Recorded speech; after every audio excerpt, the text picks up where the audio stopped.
தனியாக திமுகவை சேர்ந்த ரொம்ப பெரிய தலைகள் அவங்க பயன்படுத்துறதுக்காகவே கரூரில் ஈவா வேலு தனியாக ஒரு பேங்க் ஒன்று நடத்திக்கிட்டு இருந்திருக்காரு அப்படின்னு சொன்னால் நம்ம யாராலையுமே நம்ப முடியுதா? ஆனால் சத்தியமாக உண்மை. திமுகவின் மிகப்பெரிய தலைகள் அவங்க வந்து பணத்தை போட்டு வகிக்கிறதுக்காகவே தனியாக கரூரில் ஒரு வங்கியை ஈவா வேலு அவர் நடத்திக்கிட்டு இருந்திருக்காரு. ஸோ அந்த பேங்க்கை பற்றின தகவல்கள் தான் இப்போ வெளியாகிட்டு இருக்கு.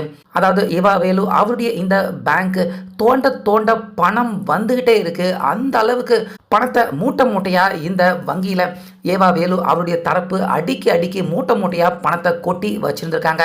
ஸோ மொத்தமாக எவ்வளோடா இருக்கும் அப்படின்னு கேட்டால் நம்ம தமிழ்நாட்டின் கஜானாவையே மிஞ்சக்கூடிய ஒரு வங்கி நிறுவனத்தை தான் இந்த ஈவா வேலு பார்த்தீங்கன்னா அவர் நடத்திக்கிட்டு இருந்திருக்காரு. ஸோ அதே நேரத்தில் இப்போ ஈவா வேலு தரப்பு இந்த பணம் எல்லாத்தையுமே வேறொரு இடத்துக்கு மாற்றவும் முயற்சி பண்ணிக்கிட்டு இருக்காங்க. ஸோ அப்போ நம்ம காவல்துறை அதிகாரிகள் அவங்ககிட்ட கையும் களவுமாக சிக்கக்கூடிய சம்பவங்களும் இப்போ கரூரில் நடந்துகிட்டு இருக்கு. ஸோ இதை பற்றின நம்ம யாருமே நம்ப முடியாத, கற்பனை கூட பண்ணி பார்க்க முடியாத திடுக்கிடும் தகவல்கள் இப்போ வெளியாகிருக்கு. ஸோ அது எல்லாத்த பற்றியும் தான் இந்த வீடியோவில் பார்க்க போகிறோம். அதனால் வீடியோவை ஸ்கிப் பண்ணிடாமல் பாருங்கள். அதாவது கடந்த சமீப நாட்களாக திமுகவுக்கு உள்ள மிகப்பெரிய தலைவர்கள் யாரோ நிறைய பேர் இருக்காங்க. ஆனால் ஈவா வேலு அவருடைய பெயர் திமுக கட்சிக்கு உள்ள அதிகம் இடத்துல அடிபடுறத நம்ம எல்லாருமே பார்க்க முடிஞ்சுது. முக்கியமாக புதுசாக அறிவாலயத்தை புதுசாக கட்டுறேன் அப்படிங்கிறாரு ஈவா வேலு. அதுக்கப்புறமா திமுகவுக்கு உள்ள கட்சி நிதி, அதாவது எலெக்ஷன் நடந்துச்சுல, யாருக்கு எவ்வளோ பணம் வேணாலும் நான் தர தயார். இப்படி திமுகவுக்கு உள்ளேயே ஸ்டாலின், உதயநிதி அவங்களே கம்முன்னு இருந்தாலுமே அவங்கள விட ஒரு மிகப்பெரிய செல்வந்தராக தான் ஈவா வேலு தொடர்ந்து அவர் செயல்பட்டுக்கிட்டு இருந்திருக்காரு.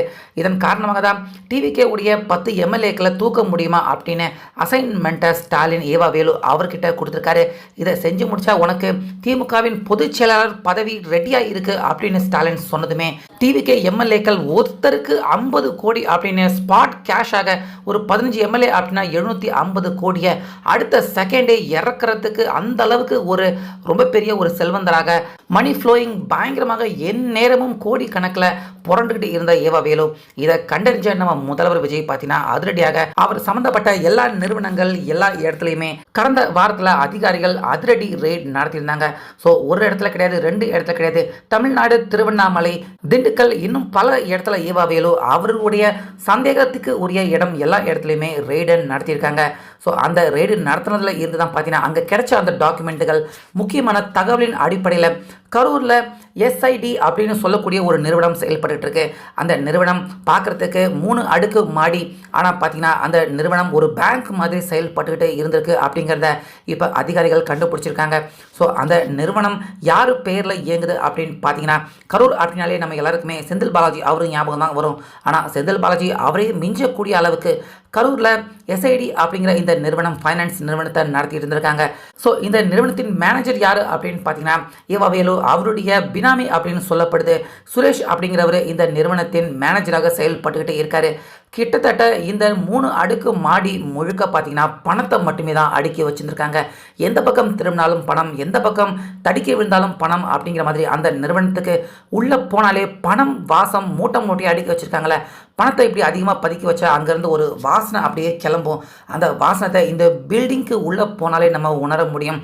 பணத்தை மூட்டை மூட்டையாக அள்ள குறையாத பணம் அப்படிங்கிற மாதிரி மூட்டை மூட்டையாக ஈவா வேலு அவர்களுடைய இந்த 5 ஆண்டு ஆட்சி காலத்தில் அவர் அடித்த மொத்த பணத்தையுமே இந்த எஸ்ஐடி அப்படிங்கிற இந்த நிறுவனத்துக்கு உள்ள வெளியே பார்க்குறதுக்கு ஒரு ஃபைனான்ஸ் நிறுவனம் மாதிரி தான் எல்லாருக்குமே தெரியும். ஆனால் உள்ள தோண்ட கொட்டி கிடக்கிற மாதிரியான பணத்தை இந்த நிறுவனத்துக்கு உள்ள அடுக்கி வச்சுருந்துருக்காரு ஈவா வேலு.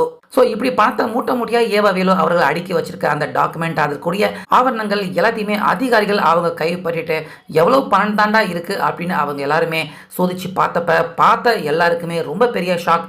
ஏன் இதை கேள்விப்படுற நம்ம எல்லாருக்குமே கூட பார்த்தீங்கன்னா நம்ப முடியாத அளவுக்கு ரொம்ப பெரிய அதிர்ச்சியாக தான் இருக்குது. ஏன்னா ஈவா வேலு அவர்கள் கிட்டத்தட்ட பொதுப்பணி, நெடுஞ்சாலை இந்த 2 துறையிலையுமே கடந்த 5 வருஷமாக முக்கியமான மந்திரியாக இருந்திருக்காரு. ரோடே போடாமல் ரோடு போட்டாச்சு அப்படின்னு கணக்கில் காட்டி அப்படியே பல கோடிகளை நிறையா முறை தமிழ்நாடு முழுக்க நிறைய இடத்துல ரோடே போடாமல் ரோடு போட்டிருக்காங்க அப்படிங்கிற கணக்கு காட்டப்பட்டிருக்கு. ஸோ இதன் காரணமாகவே பல கோடி ரூபாய் இவருடைய இந்த எஸ்ஐடி அப்படிங்கிற அந்த நிறுவனத்துக்கு வந்து சேர்ந்திருக்கு. அந்த இடத்துல இந்த பதுக்கப்பட்ட பணங்கள் எல்லாத்தையுமே சும்மா அந்த இடத்துல வச்சுக்கிட்டல, அந்த இடத்தையுமே வட்டிக்கு விடுற பிஸ்னஸ் அப்படின்னு கேட்குறவங்க எல்லாருக்குமே லட்சக்கணக்கில் இல்லை பல கோடிகள் கணக்கில். முக்கியமாக இப்போ எலெக்ஷன் நடந்த இந்த எலெக்ஷனில் எம்எல்ஏ கேண்டிடேட்டாக யாரெல்லாம் நிற்கிறாங்களோ அவங்க எல்லாருக்குமே ரொம்ப அசால்ட்டாக 10 கோடி 10 கோடி அப்படின்னு எல்லா கட்சியினர்கள் யார் போய் கேட்டாலுமே பணம் கிடைக்கக்கூடிய ஒரு இடம் அப்படிங்கிற மாதிரி ஏவா வேலு இந்த பேங்க் இந்த ஃபைனான்ஸ் நிறுவனத்தை ஒரு பேங்க் மாதிரி செயல்படுத்திட்டு இருந்திருக்காரு. இப்படி இருக்க ஏவா வேலு அவர்கிட்ட திமுகவை சேர்ந்த நிறைய பேர் அவங்களே பணத்தை வட்டிக்கு வாங்கியிருக்காங்க. அவங்க எல்லாருமே தோத்து போயிட்டதால அவங்க எல்லாருமே பணத்தை திருப்பி கொடுக்க முடியாத நிலைமையில் இருந்திருக்காங்க. ஆனாலுமே ஏவா வேலு பணத்தை தன்னுடைய கட்சியினர்கள் அவங்க கிட்டே அடாவடியாக கொடுத்த பணத்தை கேட்டிருக்காரு போல இருக்கு.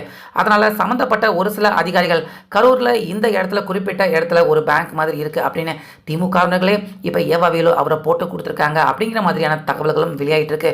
ஸோ ஆக மொத்தம் எப்படி பார்த்தாலுமே அதாவது மற்றவங்களுக்கு கொடுத்த பணம் கணக்கில் வந்திருக்க பணம் கணக்கில் வராத பணம் அப்படின்னு இந்த பில்டிங் 3 அடுக்கு பில்டிங் முழுக்க இருக்கிற பணம் அந்த குட்டி கிடக்கிற அந்த பணம் எல்லாமே கிட்டத்தட்ட எப்படி பார்த்தாலும் ஒரு 3ல் இருந்து 4 லட்சம் கோடி ரூபாய் வரைக்கும் ஏவா வேலு அவர்கிட்டயே கேஷ் லிக்விட் கேஷ் அப்படின்னு சொல்கிறாங்க. அதாவது அக்கௌண்ட்டில் இல்லாமல் கையில் பணம் அப்படிங்கிற மாதிரி எல்லாத்தையுமே கேஷாகவே ஏவா வேலு இந்த எஸ்ஐடி அப்படிங்கிற அந்த நிறுவனத்தில் முழுக்க முழுக்க பணத்தை அவர் பதுக்கி வச்சிருந்திருக்காரு. அதனால தான் கடந்த சில நாட்களாகவே திமுகவுக்கு உள்ளேயே ஒரு மிகப்பெரிய ஒரு தலைவர் லீடர் அப்படிங்கிற அந்த இடத்த எட்டி பிடிச்சிக்கிட்டு இருக்காரு. திமுக கட்சி அப்படின்னால யார்கிட்ட மணி ஃப்ளோ அதிகமாக இருக்கோ அவங்களுக்கு கண்டிப்பாக ரொம்ப முன்னுரிமை கொடுப்பாங்க. ஸ்டாலின், அதே போல் உதயநிதி, அதே போல் இவருக்கு பொதுச் செயலாளர் பதவி வேற கொடுக்கறதுக்கு பரிசீலனை பண்ணிக்கிட்டு இருக்காரு முதல்வர் ஸ்டாலின். ஸோ அந்த அளவுக்கு மணி ஃப்ளோவிங் இவர்கிட்ட இருக்குது. எப்போ பணம் கேட்டாலுமே அடுத்த செகண்டே எத்தனை கோடி ரூபாயாக இருந்தாலும் பல கோடி ரூபாயாக இருந்தாலும் குறைந்த ஸ்பாட்டில் இறக்கக்கூடிய அந்த எபிலிட்டி ஏவா வேலு அவர்கிட்ட இருக்குது. இந்த கரூரில் இருக்கிற இந்த குறிப்பிட்ட பேங்க்கில் இந்த நிறுவனத்தில் பணத்தை அந்த அளவுக்கு கொட்டி கொட்டி வச்சிருக்காரு ஏவா வேலு. ஸோ இதை கண்டறிஞ்சிருக்க அதிகாரிகள் இப்போ இவ்வளவு பணம் இருக்கா அப்படின்னு எல்லாருமே ஆச்சரியம் அடைஞ்சு வாய் அடிச்சு போயிருக்காங்க. இந்த பணத்தை பறிமுதல் செய்தாலே தமிழ்நாட்டின் கடன்களை அடைச்சிடலாமே அப்படிங்கிற நிலைமையில தான் இப்போ இந்த நிறுவனம் இருக்குது. ஸோ இந்த விஷயம் வெளியே தெரிய வர ஆரம்பிச்சதுமே இந்த நிறுவனத்தில் இருக்கிற பணத்தை எல்லாத்தையுமே ரொம்ப அவசரமாக அப்புறப்படுத்த வேலைகளில் ஏவா வேலு அவருடைய ஆட்கள் ஈடுபட்டு இருக்காங்க. கண்டெய்னராக பணத்தை வேறொரு இடத்துக்கு ஷிஃப்ட் பண்ணுற வேலையிலுமே ஈடுபட்டு இருக்காங்க அப்படிங்கிற மாதிரியும் தகவல் வெளியாகிட்டு இருக்கு. இதனால கரூர் மக்களே பார்த்தீங்கன்னா உச்சக்கட்ட பரபரப்பில் இருக்குது. நம்மளுடைய அந்த டிஸ்ட்ரிக்ட்டுக்கு உள்ள இப்படி தமிழ்நாட்டின் கடனையை அடைக்கக்கூடிய அளவுக்கு இந்த அளவுக்கு மணி ஃப்ளோவிங் இருக்குது, பணம் கொட்டி கிடக்கா அப்படின்னு கரூர் மக்கள் அவங்களே இப்போ இந்த நிறுவனத்தை ஒரு வேடிக்கை காட்சி பொருட்காட்சி அப்படி மாதிரி இந்த நிறுவனத்துக்குள்ளே தான் இவ்வளோ பணங்கள் கொட்டி கிடக்கா அப்படின்னு வெளியே நின்று அந்த பகுதியை சேர்ந்த மக்கள் இன்னும் தூரத்தில் இருக்கவங்க எல்லாருமே இந்த நிறுவனம் வேலு அவருடைய இந்த நிறுவனத்தை பார்த்து எல்லாருமே வாய் அடைச்சி போயிருக்காங்க. எல்லாருமே பிரமிச்சு போய் ஒரு அதிசயமான ஒரு பொருளை பார்க்குற மாதிரி இந்த நிறுவனத்தை இப்போ கரூர் மக்கள் எல்லாருமே பார்க்குறாங்க அப்படிங்கிற மாதிரியான தகவல் வெளியாயிட்டு இருக்கு. ஸோ அது மட்டும் இல்லாமல் அரசு நம்ம முதல்வர் விஜய் அவர்கிட்ட இந்த நிறுவனம் மாட்டிக்கிச்சு அப்படின்னு உள்ளே இருக்கிற பணம் எல்லாத்தையுமே வேறொரு இடத்துக்கு அவசரமாக அப்புறப்படுத்துகிறாங்க. அதே போல் கரூரை சுற்றி அங்கங்கே பேரிகேட் அமைக்கப்பட்டு பணம் இந்த மாதிரி எங்கேயும் வெளியே போயிடக்கூடாது அப்படிங்கிற மாதிரியும் தமிழக அரசு அதிரடி நடவடிக்கையுமே அவங்க எடுத்துக்கிட்டு இருக்காங்க. ஸோ அதனால் கோடியாக பல கோடி ரூபாய் பணத்தை கொட்டி வச்சுக்கிட்டு இருக்க ஏவா வேலு அந்த நிறுவனம் கண்டிப்பாக இன்னும் ஒரு சில நாட்களில் அந்த நிறுவனத்துக்கு சீல் வைக்கப்பட்டு மொத்த பணத்தையுமே